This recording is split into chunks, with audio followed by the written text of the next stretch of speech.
Hello বন্ধুরা, good evening. কেমন আছো সবাই? আশা করছি সবাই ভালো আছে, আমিও ভালো আছি।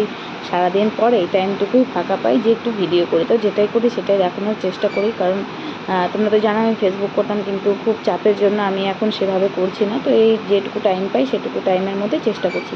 তো চা বানাতে যাব, সে সময় হাজব্যান্ড ডাকছে যে দেখো কতগুলো মাছ ধরে এনেছি। তো মাছ দেখতেই চলে এলাম, যে কী মাছ এনেছে একটু দেখি। দেখলাম যে অনেকগুলো কই মাছ নিয়ে এসছে, বেশ বড় বড়ই কই মাছগুলো।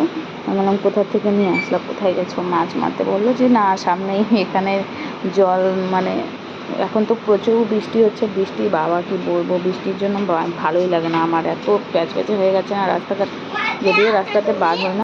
এই জন্য বর্ষাকালটা আমার খুব একটা ভালো লাগে না। যাই হোক, তো আমার বরের মনে হয় খুব পছন্দ, মাছ মারতে পারে, ওর খুব মানে একটা নেশা মাছ মারাটা, মানে ও মাছ মারতে ভীষণ ভালোবাসে। যাই হোক, দেখাচ্ছিল আর খুব খুশি যে এতগুলো মাছও পেয়েছে।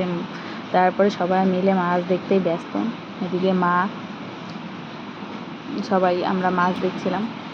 মা পুজো টুজো না দিয়ে মাছ দেখতে সবাই মাছ দেখছিলাম। মেয়ে, তারপর ভাগনা এসছে আমাদের বাড়িতে, সেও মাছ দেখতে ব্যস্ত, সবাই মাছ দেখতে ব্যস্ত। তো আমি ভাবলাম যে যাই চা করে নিই। হাজব্যান্ডও বলছিল যে চা খাবো, চা বানাও। তো চা বানালাম, যেহেতু আজকে মানে কি বলবো, এত বৃষ্টির জন্য দুধ দিয়ে যায়নি। মার কাছে শুনলাম যে আজকে নাকি ভিতরে দুধ দিতে আসেনি। তো হাজব্যান্ডকে বললাম তুমি তাড়াতাড়ি ফ্রেশ হয়ে আমাকে দুধের প্যাকেট এনে দাও, না হলে তো চা, আমার লাল চা ঠিক আমি খাই না, ভালো লাগে না আমার লাল চা খেতে, খেলে দুধ চাই খাই, না খেলে নাই। তো সেই জন্য আমি ঘরে গিয়ে দেখলাম অল্প একটু দুধ আছে, তো এটা মেয়েই খাবে। তো ও আমাকে তারপরে ফ্রেশ হয়ে ও আমাকে দুধের প্যাকেট এনে দিয়েছে, সেটা দিয়েই চা করব। ভাগনাকে জিজ্ঞেস করলাম যে চা খাবে কি না, ও বললো না খাবো না। তো সন্ধ্যের জন্য ওদের জন্য কিছু টিফিন করে নেই ভাবলাম। ও এসছে, আর আমরাও দুপুরে একটু তাড়াতাড়ি খেয়ে ফেলে, মানে ভাতটা খাওয়া হয়ে গেছিলো, যার জন্য খিদেও পেয়েছিল।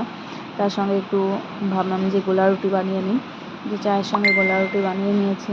তো প্রথম রুটিটা আমার এরকমই হবে, কারণ আমি তেল নিয়ে একটু কড়াইয়ে না হলে লেগে যায়, তার জন্য ভালো মতন করতে পারি না। তো পরেরগুলো ঠিকঠাক মতন হয়।